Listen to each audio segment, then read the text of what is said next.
It's your girl Jess Marie, and you are now tuned into the plug. What's going on with you? What's up with you, Kels? Cool, you tell me. I'm just out here making moves or whatever. I feel you, I feel you. People that don't know you from Raleigh, North Carolina. Yes, I'm from Raleigh, North Carolina. I'm from right here. Okay. I was born in Wilson, North Carolina, so shout out to 252. But I've been here since 2nd grade, so I'm right here from Raleigh. This is home. Okay. And some growing up music was around the home. You know, like I'm a 90s baby, so at the end of the day, music was lit, period. Of course, you know, back then I wasn't really into the music industry in North Carolina. Okay. I've been paying attention a lot more now that I've been, you know, exposing my artistry. I think we got something in North Carolina. I think it's pretty dope. You know what I'm saying? But I can't really compare it to the 90s because, you know, music sound changes over time. So. Right. So you first started, before you started writing, you was a model. Right. Well, you know, I wasn't like a published model or anything like that, but I did photo shoots. I modeled for different companies. I used to model for this company called Coco's Glam Boutique. Now I think it's called Exclusive or something, but they have like over 100K followers. So I was their main model. In addition to that, I was also doing like different photo shoots in Atlanta, Los Angeles. You know, I was getting my feet wet with modeling and stuff. Okay, so how did the writing come about? You started at 15? Yeah, I mean, writing, I've always been a writer because before I was ever exposed to any artistry, I wrote poems and I turned those poems into songs because initially I was a singer. Okay. But it wasn't until like 2017, end of 16 when I started sitting in my car listening to, you know, old 90s beats. And I figured like, hey, if I could sing it, I can rap it. And I started playing with bars. I started playing with the ether beat. Oh wow, so many different ones. It was a Sweet Dreams from Nas. Okay. Yeah. So you had a lot of the 90s influences in your music. Oh, absolutely. But I ain't even gonna lie, I did touch that Rake It Up by Nicki Minaj and Yo Gotti. I touched that Rake It Up beat. Okay. I heard we're gonna hear it soon, or that's something that's just you in know the cut? what? It's that one's on my SoundCloud. Okay. The Jess Marie. The is with 2 E's, THEE, Jess Marie. That one's on my SoundCloud, and then I also have so many freestyles sitting in my car and covers on my Instagram, which is I'm Jess Marie, IMJESS Marie. So you guys can check those out on my social media. So how did the Ballad record come about? When I first heard it, I said, this is something different. I like this. So how did the Ballad record come about? You know, I mean, it was like, at first I was brainstorming, and before I write songs, I like to come up with a title for the song. Okay. Or a concept for the song. So I was in Atlanta around this time, and I was thinking like I want to come up with a song called Ballad because I think it would be like some crazy lingo like everybody use, you know. Right. And I knew that I wanted to do it on a trap beat because I know that those are the beats and the lingo that can get stuck in everybody's head. So I was like, yo, I want to do a song called Ballad. Okay. So what's Ballad to Jess Marie? Or what do you surmise as valid? What do you see as, hey, this is something that can be qualified as valid? So valid to me is just having your shit together. You know, like just being self-sufficient, taking care of your priorities, make sure all of your stuff is in order before you go have fun. You can't just be out here not having your priorities together, but you spending mad money or doing wild, crazy shit. So to me, valid is just having your shit together. Okay. All right. And so with that being said, what does Jess Marie see as valid? That's the definition when you see things or experience certain things. What do you say as valid, or that's not valid to me, or you know that's something I can go, okay, I rock with that, or something that I don't. So how do you judge that, or what is and what's not valid?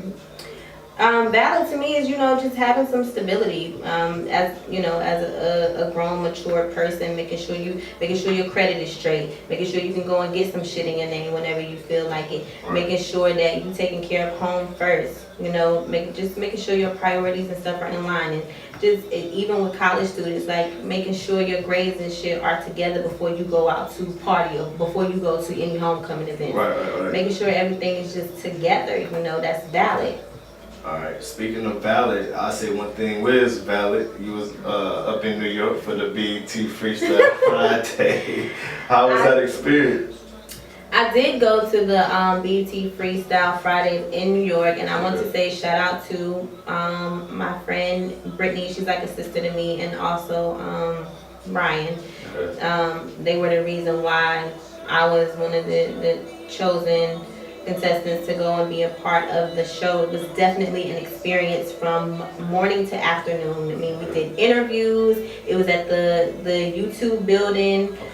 We got to meet Casanova. We got to meet we got to meet so many people. We got to meet Torre. It was definitely an experience. So I met so many dope artists. Even some of them traveled from North Carolina as well as myself. So shout out to them. It was some Central students. Not all of them were from North Carolina, but they go to school here, and people came from all over, and just listening to everyone's different, like everyone's artistry and their perspective on hip hop. Like people were just busting out with freestyles all day because we was there from 8 a.m. to 3 or 4 o'clock in the afternoon, so we had plenty of time to get to know each other. Okay, so on the way back down from collaborating and getting those building those relationships with those artists, you had a second single come out called Pretty Gang. Right. Blowing up. Pretty Gang is definitely, we still pushing Pretty Gang, but Pretty Gang is moving. They're playing it on Choice FM.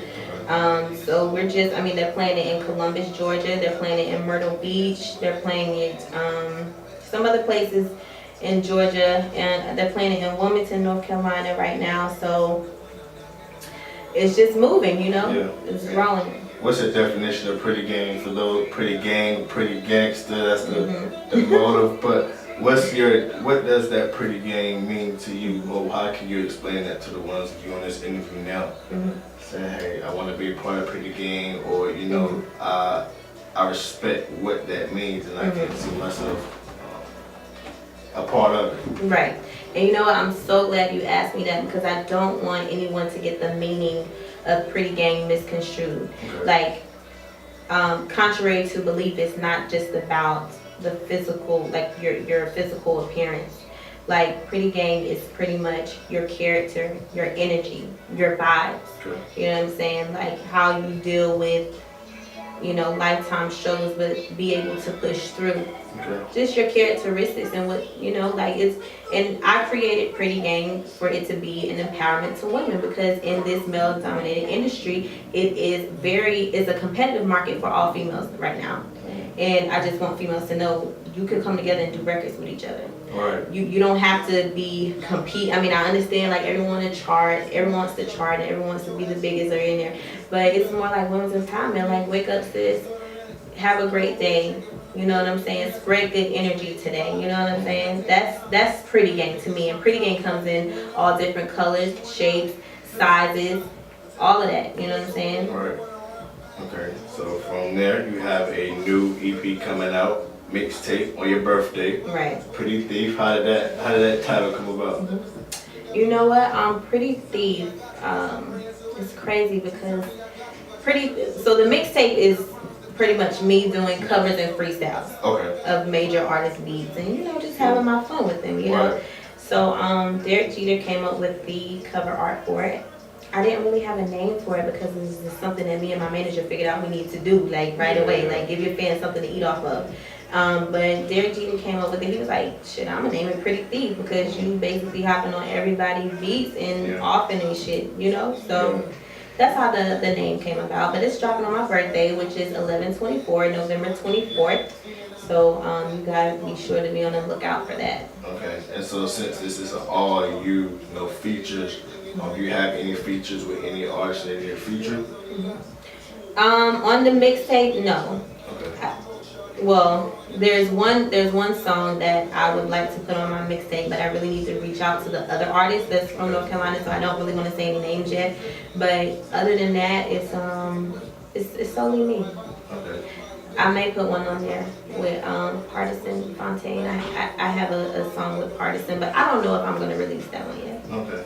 How much or how often do you see originality as being so? Being an artist, you know, you get different vibes from different people. It's painting, songwriting, even it can be a clothing brand. But as far as Jess Marie, I don't know, messed up my question that quick. Originality. How Originality, right? So how I'm much? tuned in with you. You the plug for the reason. How important is originality to you? So originality is key. It's major keys. It's to be honest, because at the end of the day, it's like you have to let people know who you are. You get what I'm saying? They have to adapt to your sound. They have to know that when you jump on this on a record with someone, whether it's a major artist or whether it's an up and coming artist, they have to know that this is Jess Marie. That's her sound. You know what I'm saying? But at the same time, I don't want it to be, because in an industry like this, you have to show some kind of versatility. Because that's where the mainstream comes in at. You know what I'm saying? So you can still do different records and even different genres, but keep it original. You know what I'm saying? So me, I'm gonna be honest with you, my originality stems from singing, rapping, pop music. So it's gonna be hard for people to determine what is my originality, because I can do so much. But once they start getting used to my sounds, they're gonna be like, yeah, she can get on this pop record, but it still sounds like her. Right. With the different hair, you know, we have different styles of personality. So how big is the hair for your artistry? The hair is a part of my branding. At first, I just honestly thought it was just a part of my branding. However, I noticed that when I change my hair color, when I change my hair length, I go into the studio and I tap into a whole different vibe. Okay. It's like the battle of Jess Marie, you know? Like, I surprise many. Every time I come here, it's like, oh shit, it's gotta be this orange wig, I'm telling you. Or it's gotta be this green shit. But I definitely feel like my wigs bring a different side of my artistry, reveals a different side of my artistry every time I record. And I always come here with a different color wig on when I record it. Oh, wow, so you about to record after this interview, is that what you're saying? No, I already recorded with blonde. Okay. I'm gonna come here with a different color and I'm gonna do some new shit. Oh wow. So you got the mixtape coming out on the birthday. Yes. Video coming soon for Pretty Gang. Absolutely. Yes. What's the concept behind Pretty? Can you give us an exclusive, or what concept or what type of concept you have envisioned for the video? Is it more of a 90s thing? Is it more of laid back, chill vibe? Well, I won't completely give away my concept, because people do pay attention and they steal concepts, but I will tell you that it goes along with my perspective of Pretty Gang and what I mentioned to you earlier about the different women, different colors, different shapes, different sizes, and energy, and you know, like that. So it's gonna be dope. Just expect something the opposite of what Pretty Gang sounds like it would be. Okay. Where can everybody find you at before you get up out of here? Thanks for coming through. Thank you so much for having me. So you guys can follow me on Instagram. It's I'm Jess Marie. IMJESS Marie. Facebook is Jess Marie Official. And also I have Ballad and Pretty Gang on all platforms: Apple Music, iTunes, Google Play, Spotify. So just type in Jess Marie Pretty Gang or Jess Marie Ballad and you'll see it come up. Actually about to give you that pressure real soon. I think I threw a plug out there. What's up with Pressure? Is the record coming soon with the title Pressure? Oh, you know what? I'm working on an EP with another Raleigh native. He's an artist. His name is Walway Pack. So we're working on an EP called Applying Pressure. It's gonna be about 7 or 8 tracks from us, just, you know, vibing and doing different sounds, but we don't have a date on that yet, so that's to be determined. Okay. But just look out for the mixtape, and then after the mixtape, once we push Pretty Gang, I'm gonna give you guys another fire ass single that's completely different from anything that I've dropped. Cool. That's what you need, the exclusive. Gotta bring that versatility. Absolutely. You're not tuned to The Plug. It's your boy Kool Kel. And it's your girl Jess Marie. We are checking out.